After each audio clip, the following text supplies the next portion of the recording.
Hello, everybody, and welcome to Duke's United show for what's going to be a very frustrating match reaction to a very frustrating 0-0 draw with Newcastle. I'm your host, Garth. Listen, we're going to start with a quick roundup of the game, and then I'll get into my opinions on it. First half, Newcastle dominated, I felt, for the first 30 minutes. Really put us under the cosh with their high press. We were very lackluster in being able to cope with it. Still mistakes passing out of the back. Very, very sloppy. You know, the passing into the final third in that first half, shocking. Really shocking. Our decision making in the final third is appalling. It's just dreadful. It has to be said. By the end of the first half, like the last 15 minutes, I felt we'd grown into the game. We were showing a little bit more possession-based movement. We were showing a little bit more willing to get down the flanks, get in behind them. But there just wasn't enough from that all through that first half. And our colleague Alex mentioned in the chat that if they'd had Isaac up top, it quite possibly would have scored. And I have to agree with her because Newcastle had the better of the chances. Obviously, Joelinton hitting the post and the crossbar definitely should have finished that up. Possible penalty on Murphy, I believe. That could have been given on a different day. So, yeah, very, very poor half. You know, it was a very fast-paced half as well. Like I say, Newcastle got the better of it. We grew into it. Second half, we come out. It looks like we're going to actually do something, get some movement into the game. We start very lively. You know, we then probably should have had a penalty with the foul on Sancho. I mean, not probably. That's a definite foul in my opinion. But then it just sort of fizzled out, and Newcastle just sat back and soaked up the pressure, and we didn't have an answer to it. We had no key to unlock it, and to be fair, in the end, we have to be very disappointed with that point, I think. Like, really disappointed. This is Harry Maguire. So, real Harry Maguire's giving us a title challenge over. Yeah. I think the moment that Man City signed Haaland, it was over, to be quite honest with you. Paul James, terrible guff. Yeah, I agree, man.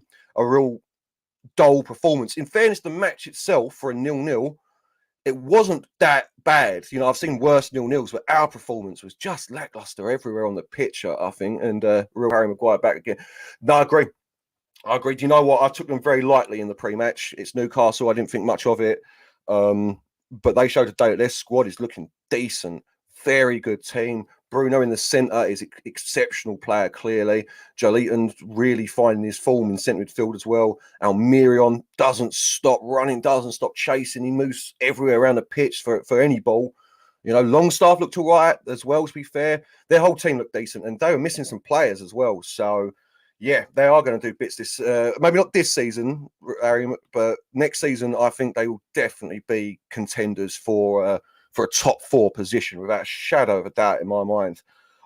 Especially if they get some good signings in the summer, that will really help them. There's no two ways about that. But yes, so look, overall, like I said, I think Man United should be very disappointed with that point. We needed that win with Tottenham and Chelsea on the horizon. There's no two ways about that. So I don't know what to say there, really. It's upsetting. It's disappointing is what it is. I think the key problems for us today is we missed Eriksen terribly. We missed Eriksen. That creative ability to unlock defences, you could really tell that we were missing that. Mainly, and this is indeed Stretford, Sean, this is what I'm going to come to, our prolifercy in front of goal is disgraceful. We are just missing chance. Like, any chance we make, it feels like we need 7 to score 1 at the moment, and that just isn't going to get us anywhere in this league, in any competition at this level now. Like, Ronaldo was very ineffective today. Some could argue it was the service to him, but some could argue that he wasn't making himself available for the positions and wasn't making himself available to take that ball in a good position to create a goal-scoring chance. Lots of sloppy passes on the pitch. Our final ball is dreadful. Like, on the plus side, I can see our team starting to settle into this formation, the way that Ten Hag wants us to play. And there are moments where it's clicking and you just, like, you think this is it. We're finally coming together. And then the next minute, Fred's playing a 5-yard pass. It doesn't go anywhere. So, yeah, we still need a couple of signings in the summer. That much is in January. Sorry, that much is without a doubt. A lot of players on the pitch today were ineffective. A lot of players, and like I say, that high press from Newcastle really put us under pressure all game. What's this from Paul James? Pissed at being. Yeah, I agree. I'll get onto that in a minute because I'm not a big fan of that from players, but I will get onto that when we get into the player ratings. I'll give that a proper discussion, Paul. As I come back to, we missed Eriksen, or a player with that creativity. Bruno isn't that player. He's a Hollywood ball, man. He gets a chance out of nothing, you know what I mean? Whereas Ericsson, he plays it into them channels, he moves about. He's a great player for us. And the problem we've got now, though, is if we're so desperately missing an Ericsson, it shows that our squad depth is weak. You know, our midfield trio by the end of the summer is going to be 30 years old each, all of them. We are desperately in need of investment in the transfer market to fill out these positions. You know, like obviously we're not getting Frankie de Jong. That ain't happening, but that would have been the perfect sort of signing for us there. Yeah, we could find ourselves in real trouble if we don't sort out our finishing, our chance creation, our decision making. This is the other big thing I want to talk about. Our decision making is madness. Too often I'm seeing us playing the extra pass when we should have had a shot. Dallo in the second half, for instance, obviously clear attempt to have a shot. Why are you not doing? Or having a shot when we should be playing the pass. You know, I saw Ronaldo out on the wing, desperate for a ball at one point. I forget it was, might have been Sancho at a shot out of nothing. You know what I mean? Decision making is not good. We need the players to get on the same page. Let's see what Benny's got here to say. Oh, mate, top four is becoming a bit of a fantasy, to be quite honest with you. When you look at the teams around us now, Newcastle, like Sean said, they're doing bits. Spurs doing bits. Chelsea are now back up on the rise. Obviously, Arsenal are storming. Man City are storming. We could be in real trouble, especially if someone like a Liverpool gets their act together again and storms up the table. Yeah, we could be looking at a 6th or 7th this season again, unless we start putting away these chances. I can't talk enough about how we're not putting them chances away. It's just not good enough. Yeah, maybe Darren de Jong's coming. What's this? Oh, did they? I saw it at 1-0. I know Bamford missed a penalty as well, didn't he? That's disappointing all round. That is. All right, listen, let's get into the player ratings and then I can discuss more in depth about each man. You know what I mean? Because it wasn't a great performance from anyone today. We'll start with a David De Gea. I'm giving him a 6. Didn't have much to do. Pulled out a couple of decent saves here and there, but nothing major. You know, kept a clean sheet. Can't give him less than that. It must have been quite a boring game for him at the back, to be quite honest with you. Dallo's in risk of doing a Shaw to me at the moment. He played really well.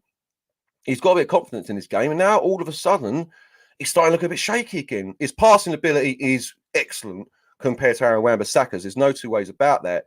But too often I'm seeing him caught out of position. Too often I'm seeing him have to rely on his pace, his recovery pace, to get back and stop an attack. That's fine at his age now, but what are you going to do later on? You know what I mean? Like, once that goes, he's going to be in trouble, mates. Yeah, I think we need a right back. I'm going to say that now. I don't think Wan-Bissaka or Dallo are decent enough to take us forward. Dallo's good. Wan-Bissaka's good. I'm not saying they're bad players. They're not. But we need better in those positions if we're going to start challenging for titles and trophies. There's no two ways about that. Luke Shaw, I'm giving a 7, even though he's the most frustrating player I've ever seen. How is it that the moment we get someone in that challenges for his position, he's amazing again? You know, I'm like, probably the best player on the park today. Almirian got nothing out of him down the left-hand flank, Newcastle's right-hand flank. He stopped most things. He was great on the overlap. He was available for balls. And his passing ability and range is decent as well. What I need from Luke Shaw is to trust his passing just a little bit more so that he does start spraying a ball out to the other wing or spraying or just putting a quick pass through the middle. He doesn't seem to trust himself enough in those key moments that are the difference between creating a chance and playing it back towards goal. So he got a 7 for me. I thought he was half decent. Let's see what the comments are saying quickly. We've got Todd the Mod, still a great name, mate. He did well. He didn't have much to do, though, is what I'm saying. You know what I mean? Paul James giving him a 6. Fair play. And then Cockles forever. If you just got that, if you've got like a macro or something, man, it just does that every time we're live. Fair play, mate. So yeah, Shaw 7 for me, one of the better players on the park. Martinez, solid enough, but a few balls given away, caught in possession a couple of times. Definitely wasn't his best game in a United shirt to date. But listen, he's probably been what he has been. A revelation for this Man United defence with his aggression and his speed, you know, his ability to come through the back of a player and take the ball without fouling a man, which is a key component to a centre-back these days. And yeah, obviously, you know he's going to be taking a man out if he can as well. And I like to see that in my centre-backs. So 6, nothing major for him today, nothing much to do. Nil. You can't give him less than a 6, I think, in the back four when they've got a clean sheet. Varane, 7 as well for me. Varane is just class. pure class of a defender. Obviously, if they'd given that penalty against him, it would have been a 6. For me, wasn't a penalty because of Martinez covering or short, whoever it was behind him, put a leg out. But you could see it given. Any given Sunday, you can see that given. So, yeah, a rash challenge from him there. But he really grew into the game. And for me, gave a commanding performance at the back. I felt a real good performance at the back. So, about the comments, we've got Albert Higginbotham. I worry Ten Hag doesn't have a plan B. We never seem to change our way of playing from kickoff to final whistle. Yep, I can give you that. I can give you that. I don't think there is a plan B if that's the way you're talking about like a different style on the pitch. At the moment, he's hoping for the impact of his substitutions to come on or off the bench and improve the game. So in that sense, he does have a bit of a plan B, if you know what I mean. But I know exactly where you're coming from. I also think that he doesn't trust his, this is why we need more signings, because he doesn't trust his bench at all. You saw today, only Rashford came on, you know what I mean? Like, what's the point of having Garnacho on the bench? Leave him with the under-23s, let him play there. Like, it's a mystery to me why he's even in the team at the moment. We saw what he can do at 0-0. I know I say don't throw youngsters in, but in this game, I definitely would have thrown him in when I brought Ronaldo off with Rashford. Last 20, with his pace, storming down the flanks, it would have been very interesting to see what he had. But I do know where you're coming from, Albert. I really do. It'll be interesting to see if he can change that going forward, because we know that it's a learning curve for him, this league. You know, there's no two ways about that. So hopefully that's something that he will improve on. Paul Varane, 8 world class. 8. See, there you go. That's not a bad shout. He was one of the better players on the pitch today, about that. Needs to stay fit. Yeah. Although, to be fair, Lindelof done all right coming in. It's if we lose both our centre-backs, we're in real trouble, because we've seen what the Lindelof-Maguire partnership is like, you know what I mean? And if we do lose both centre-backs somehow, this is when we will really, really really regret selling off or loaning off Eric Bailly, because Harry Maguire just isn't up to scratch at the moment. There's no two ways about that. So moving into the midfield, Casemiro, I've given him a 7 today. He's really growing. His performances are getting better and better. He looks energetic on the pitch. Yes, listen, like I said, his acceleration in first 10 yards is slow. There's no two ways about that. So if someone's fast enough to knock it round him, he can get done. But his actual top-end speed isn't that disgraceful, in my opinion. Like, I think once he gets up, once he starts chuntering, he's actually as fast as most people on the pitch. It's just that first 10 yards. And we all know that, like, the difference is these minute little things can make in a game. But great game today. Good tackling in the middle of the park, breaking up play, lovely passes forward, you know, chipping into the box and things. He was unlucky against Day not to get an assist with the cross last minute for Rashford, with a lovely chipped ball with the outside of his boot. I mean, that's just skills, you know what I mean? That's what you're paying the 70 mil for, them little differences in players. So yeah, he had a really good game, in my opinion. Close to man of the match, I think. Like, there isn't really a man of the match. I'd probably give it to Varane, but Casemiro would be up there as well. That's Basil Royale saying here. It's a good point about Ten Hag, because Ajax never had a plan B. See, I didn't know that. So yeah, so maybe he won't then. Maybe Ten Hag will trust the team as we're going forward, you know what I mean? And just trust that they can get used to his system. I suppose, is it worth implementing a plan B when they haven't even got used to plan A yet, is a question you could ask of it. I do agree with Albert, though. Like, we do need to have something more than just bringing off on subs to change the game. We do need a subtle change in the system here and there, especially when we're playing against teams like Newcastle, where by the end they're playing with a flat back 8. Like, we don't seem able to break these teams down. This is what I mean about missing Eriksen. So I do know what he's saying. Paul James again, what we've got here. Casemiro showed exactly, mate. Yeah, he showed it why he's worth every penny of that 60 mil. He was fantastic today out there. And hopefully going forward, he can take that pivot role that everyone says now, and we can have Eriksen and Bruno in there and just have Casemiro there. No offense to Scott McTominay, you know what I mean? But Casemiro's clearly the better player, in my opinion. So it'll be interesting. The only problem I've got is, will he get caught out with that 10-yard pace? We don't know. Right, I can't give you a man of the match. I can give you a worse performer, though. Fred, shambolically sloppy all over the pitch today. I understand why we had to play with McTominay banned and Eriksen feeling unwell, but my word, like, his energy is excellent to this team. There's no two ways about it. His energy was perfect, like running around the pitch, breaking up play again, doing bits and pieces. But my word, his passing today was awful. His decision making in the final third, awful. getting caught on the ball, awful, dilly-dallying on the pitch, not making like decision-making, not making the right pass. I'm not digging him out, but he really was the most ineffectual player on that pitch today and cost us a couple of attacking moments as well. So, yeah, a definite 5 for me. Very, very, very sloppy. I need to see more from him. If he wants to work in this system, he has got to get his first time passing up. That's what you need to be training on now. Just first time passing. Jinky in the chat. Let's see what you got to say here. Ten Hag knows. Well, let's hope so, mate, because there ain't no one else out there. We ain't got no other options, especially with Steve McLaren in the hierarchy now, because he'll be in there in a second, mate, in a heartbeat if we get rid of Ten Hag. So, so yeah, Fred 5, poor performance from Fred. Fernandes next. Fernandes could have been a 5. It's a low 6. It's a low 6 for Bruno. He did better than Fred, and Fred got a 5, so I have to give him a 6. But as bad as he wasn't bad, as again ineffectual as he was, he still gives you more on the pitch than you realise. It's the moments off the ball, the space he creates, the runs that he makes. Yes, he's the mercurial player, and he's going to give the ball away, and he's going to try things that frustrate you at times. But listen, if we can get an all-firing Bruno back to the standard we saw, even on like 3/4 of the standard we saw in his first season, he is a dynamite player. But today, again, is this the Ronaldo effect? And I'll get into Ronaldo in a minute. Like, he needs runners. He needs people to be moving to give him chances and to give him an option to create a chance to play a pass. Bottom line is he's still the best passer on this team, in my opinion, for the long balls, for that. Eriksen's close, but when Bruno's on form, he's awesome. What's this, Jules? We should check Fred's passport to check if he's actually Brazilian. Yeah. Well, that was what, to be fair, I thought with him and Casemiro, considering that is the partnership for the Brazil team these days, isn't it? I thought we would have seen better from him, but honestly, it looked like they were speaking different languages out there. Fred was all over the place today, so I wasn't impressed with him at all. Paul James again. Oh, yeah, poor. He was poor. Do you know what?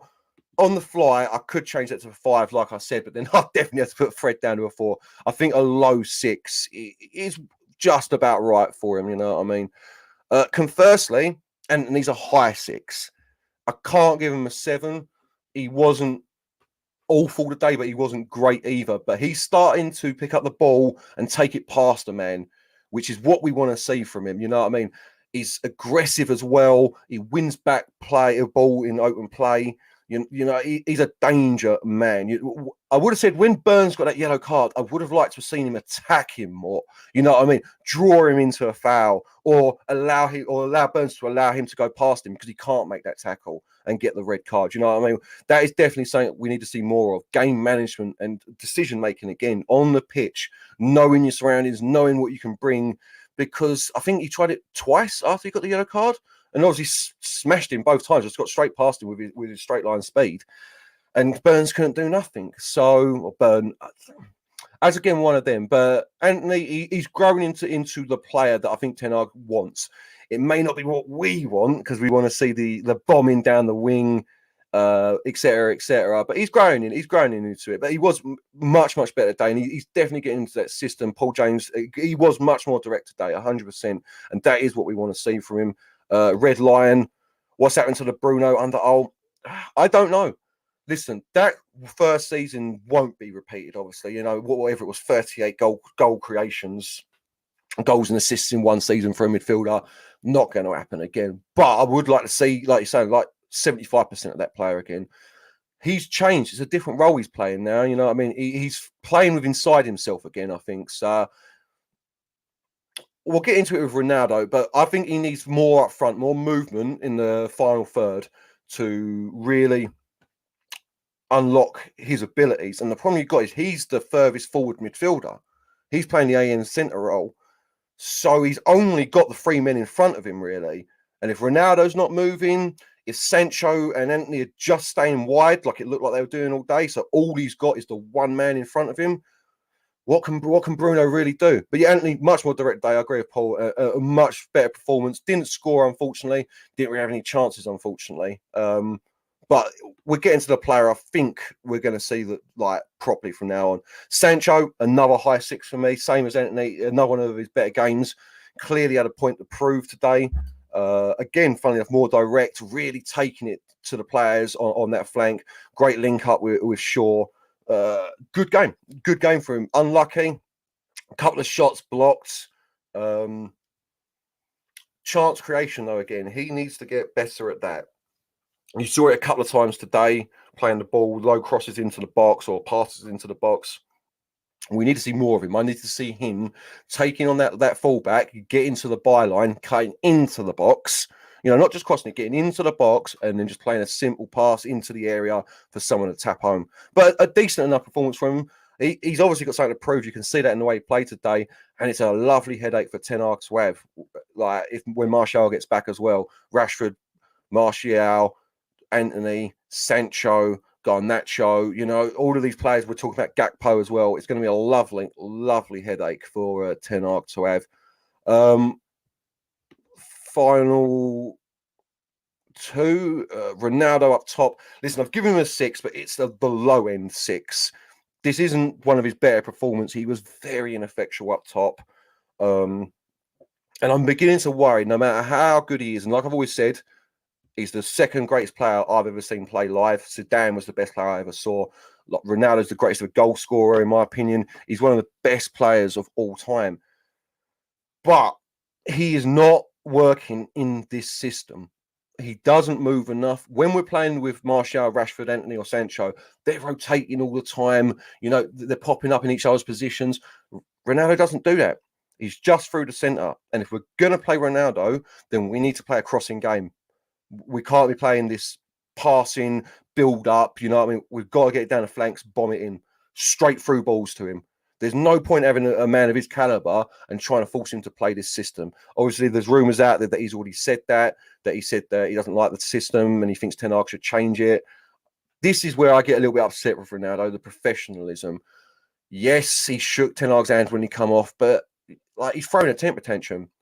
Mate, you were bad. Bad's the wrong way to put it. You weren't great all game. We've got 19 minutes left and Rashford's got the speed and could possibly break through and win this game for us when you've done nothing. I understand you don't want to be on the bench, but making a scene like that so the cameras are always on you, shaking your head, throwing your stuff on the floor. I understand that's part of the man, but yeah, I'd like to see him understand that he's 38 years old, 37, 38 in February, and Father Time is catching up with him, and he needs to realise that in this youthful, fast attacking team that Ten Hag's trying to put together, he's going to become surplus to requirements in the end if he doesn't change it. What have we got here? Martinez is a hard man. That's true, mate. Ronaldo needs to go in January. Right, yes, but only if we can get someone in to replace him. We need a goal scorer, big time. I was going to get into this at the end, but I'll just quickly talk about Rashford and then I'll get into it because we need a goal scorer bad, real bad. Rashford, 6 for me.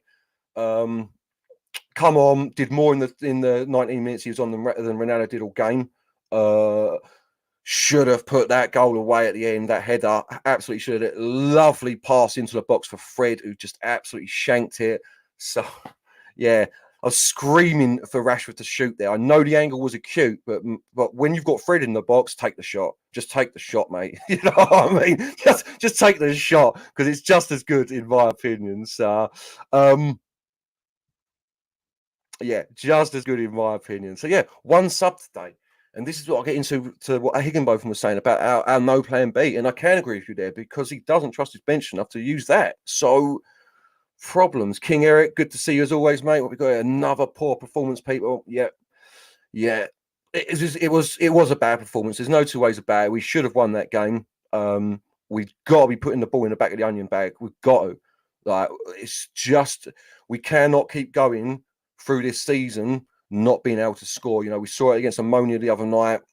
Sorry, not being able to score against teams with a solid back line that just repel everything. We've got to figure out a plan. We've got tricky, magnificent wingers in Sancho, Anthony, Rashford, who can do things that get past players, but we're not seeing it enough at the moment. We're really not seeing it enough at the moment. Time has come for CR7 to hang up his boots. I don't think it's time for him to retire. I know where you're coming from, but he's definitely got a couple of years left in him at a different team. Me and Nathan have been saying this for a while. If he was at Man City last year before Haaland, he'd still be scoring 30 goals a season because they would just play it into him, or another team that's willing to make Ronaldo the focal point of the attack and everything has to go through him. He's still got that in him, I think.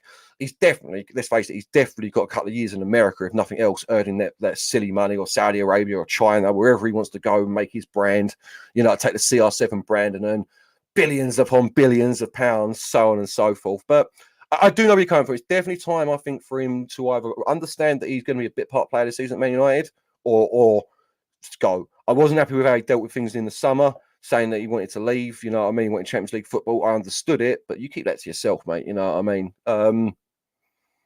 King Eric, again, to be fair to Ronaldo, his service wasn't great. No, I agree with you. That's what I said at the start. Like, you can look at it both ways. Service to him wasn't great, but then was he offering himself enough for the balls? You know what I mean? It was a poor performance throughout. We created nothing. Two shots on target all game, and that's unacceptable. That is just unacceptable. Yeah, like total shots is 17 or something like that, and we had more possession. But when the shots you're talking about are like 20-yard, have a go shots that are just getting blocked by the defenders, what's the point? Like, this is what I mean about the decision making with our players at the moment. Too often I'm seeing the wrong decision made in the final third, and that must be absolutely, I'd say Ten Hag's pulling his hair out, but obviously it's gone. It must be absolutely frustrating for Ten Hag to see that every time that the build up, this great build up, everything he's been working on is then thrown away at the final moment with a sloppy ball, a cross instead of a shot, like etc., playing the wrong man in. It's just not good enough. So yeah, we really need we've got to pick that up. We need a big number 9 to bring on. Cavani like character be perfect. yeah, he really would. I think Martial, Harry, he's a big loss. This is what I'll get into now about today's game. It was a big miss, Martial and Eriksen. With those two in our team, I think we could have done something more. I mean, I'm not the biggest Martial lover, but I could definitely see him stretching that Newcastle back line today. Like, he with his speed and his ability to hold on to the ball like a big target man and then play people in, like down the left, down the right, little through ball through the centre.